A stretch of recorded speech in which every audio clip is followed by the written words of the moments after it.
Good morning, students.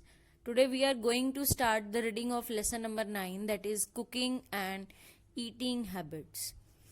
So let's start. Early men used to eat food in raw form only. After discovery of fire, people learned that they could also cook their food. तो इसमें क्या है, जो पहले बहुत ancient times थे, पुराना time था बहुत पहले, तब क्या होता था, जो अर्ली मैन है सिर्फ जो खाना खाते थे वो रॉ फॉर्म में खाते थे, मीन्स कच्चा बिना पकाए हुए. ठीक है. लेकिन उसके बाद क्या हुआ, जब फायर की डिस्कवरी हो गई उसके बाद लोगों ने ये सीखा कि जो खाना है हम उसको पका के खा सकते हैं. So cooking makes food soft, tasty and easily digestible.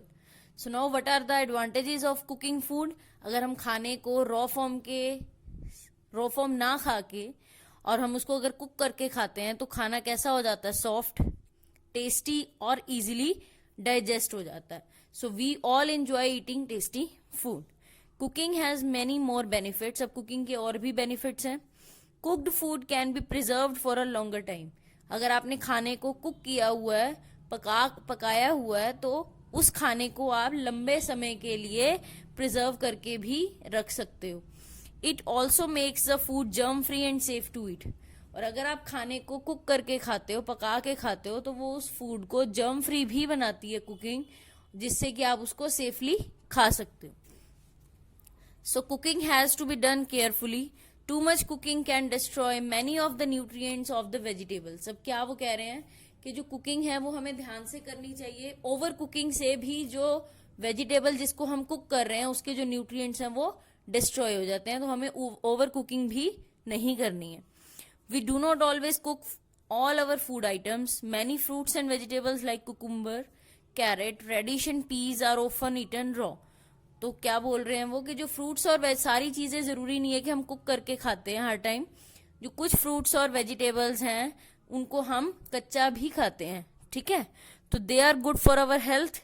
We must make sure that all such food items are washed properly before they are eaten. तो जिन चीजों को हम कच्चा खाते हैं, जिन फ्रूट्स वेजिटेबल्स को हम रॉ फॉर्म में खाते हैं, तो हमें ये ध्यान रखना चाहिए कि वो प्रॉपरली वॉश्ड हो खाने से पहले, ताकि अगर उसके ऊपर कोई जर्म है, कोई इम्प्योरिटी है, तो वो वॉशिंग के साथ वॉश करने से चली जाए. Okay, now in this given activity there are some food items given. So you have to group them according to the categories that are given in the table. First one is, उनमें से आपको बताना है कौन सा खाना है जिसको हम सिर्फ पका के ही खा सकते हैं. कौन सा ऐसे फूड है, इनमें से फूड आइटम्स है जिनको हम कच्चा खाते हैं, और कौन सा ऐसा खाना है जिनको हम कुक करके और कच्चा दोनों खाते हैं. ठीक है. Next is methods of cooking food. अब फूड को कुक करने के कौन कौन से तरीके हैं.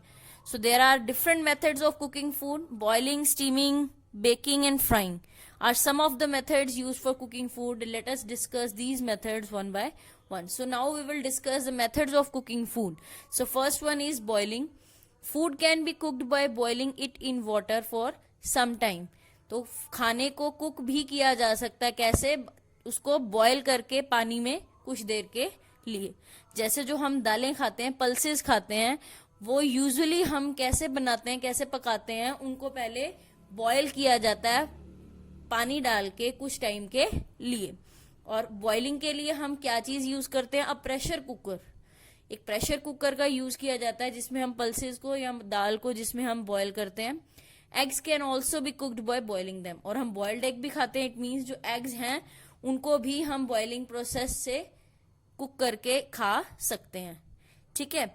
Now do you know milk is usually boiled before consuming, as boiling kill germs that can spoil the milk. तो आप देखो, जब भी हम मिल्क पीते हैं, दूध पीते हैं, तो उसको पीने से पहले हम उसको बॉयल करते हैं, क्योंकि जो बॉइलिंग है उससे क्या है, जो भी जर्म्स उसमें प्रेजेंट हैं वो सारे किल हो जाते हैं, जिससे कि जो दूध है वो खराब नहीं होता. तो boiling helps to preserve milk for a longer time. और जो बॉइलिंग करने के बाद जो दूध है हम उसको लंबे समय के लिए, लंबे टाइम के लिए प्रिजर्व करके भी रख सकते हैं. ऐसा जरूरी नहीं है कि हमें ऑन द स्पॉट उसी टाइम ही उसको फिनिश करना है. ठीक है. So next method of cooking is steaming. So in this case, cooking is done by steam obtained by boiling water. तो स्टीमिंग में कैसे किया जाती है कुकिंग, उसमें जो है पानी को बॉयल करके उसमें जो स्टीम बनती है उसकी हेल्प से कुकिंग की जाती है. A deep vessel can be use for this type of cooking. तो इस स्टीमिंग प्रोसेस करने के लिए हमें ऐसा कोई बर्तन चाहिए होता है जिसमें जो थोड़ा डीप हो, जिसमें स्टीमिंग प्रॉपरली हो सके. Steaming shortens the duration of cooking and helps in conserving nutritive value of the food. जो स्टीमिंग प्रोसेस है वो कुकिंग की ड्यूरेशन को कम करता है और साथ ही साथ जो भी फूड को आप स्टीमिंग प्रोसेस से बना रहे हो उसकी जो न्यूट्रिटिव वैल्यू है उसको भी बचा के रखता है. So steam cooked food is also easy to digest. तो स्टीमिंग प्रोसेस से जो भी खाना बनता है वो हमारी बॉडी जल्दी डाइजेस्ट कर लेती है और इजीली डाइजेस्ट कर लेती है. Foods like idli and dhokla are prepared by this method. तो किस तरीके के फूड आइटम्स इस मेथड से प्रिपेयर होते हैं, idlis and dhoklas. Third one is baking. Indirect heating with और without using oil is known as baking. तो बेकिंग क्या प्रोसेस होता है, जब हम डायरेक्टली हीट करने की बजाय, मतलब इनडायरेक्ट हीटिंग जिसको हम बोलते हैं, इनडायरेक्ट हीटिंग करते हैं या हम ऑयल का उसमें यूज करें या ना करें, दोनों तरीके से, और उस प्रोसेस को क्या बोलते हैं, baking. Baking is usually done in an oven. जो बेकिंग का प्रोसेस है जनरली माइक्रोवेव ओवन में किया जाता है. और इस मेथड से कौन कौन सी फूड आइटम्स प्रिपेयर होती हैं, कुक होती हैं, केक्स, बिस्किट्स एंड ब्रेड्स. तो केक्स, बिस्किट्स एंड जो ब्रेड्स हैं वो कौन से मेथड से प्रिपेयर होते हैं, बेकिंग मेथड से. इनडायरेक्ट हीटिंग होती है, इसमें डायरेक्टली हम जो फूड आइटम है डायरेक्टली उसको हीट नहीं करते, और आप ऑयल यूज करो या ना करो दोनों प्रोसेसेस में ही बेकिंग होती है. ठीक है. Next one is frying. Many of us must have enjoyed foods like pakoras and jalebis. These are prepared by frying their ingredients in hot oil. तो फ्राइंग प्रोसेस क्या होता है, जिसमें हम फ्राइंग प्रोसेस में हम क्या करते हैं, जिस भी फूड आइटम को हमने फ्राई करना है उसको हॉट ऑयल में प्रिपेयर किया जाता है. This method is not a very healthy method of cooking food. अभी हमने जो पढ़े बॉइलिंग, स्टीमिंग, बेकिंग, ये जो हैं ये फिर भी कुछ हेल्दी इस मेथड्स हैं कुकिंग के, लेकिन फ्राइंग जो है वो एक हेल्दी मेथड नहीं है कुकिंग फूड का. तो इसीलिए जनरली हमें एडवाइज किया जाता है कि हमें जो फ्राइड फूड है उसको अवॉइड करना चाहिए. The last method of cooking is direct heating. This is one of the oldest methods of cooking. अब जो कुकिंग के हमने जितने भी मेथड्स पढ़े हैं उनमें से सबसे पुराना मेथड कौन सा है, direct heating. Vegetables are often cooked by direct heating on fire. तो जो वेजिटेबल्स है उनको जनरली कुक कैसे किया जाता है, पकाया कैसे जाता है, डायरेक्टली हम डायरेक्ट हीटिंग करते हैं फायर पे, आग पे. So chapatis are usually made by direct heating over flame.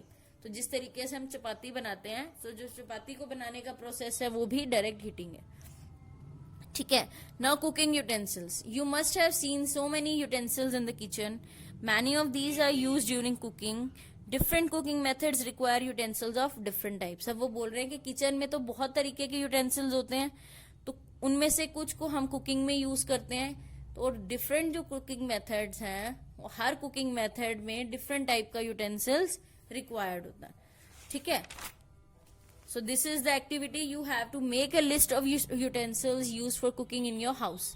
आपके घर में कुछ भी फूड आइटम प्रिपेयर करने के लिए, कुक करने के लिए आप कौन कौन से यूटेंसिल्स का यूज करते हो, you have to write down the names of that utensils. So we have completed the reading of our chapter number 9. So read it thoroughly. Fine. Thank you.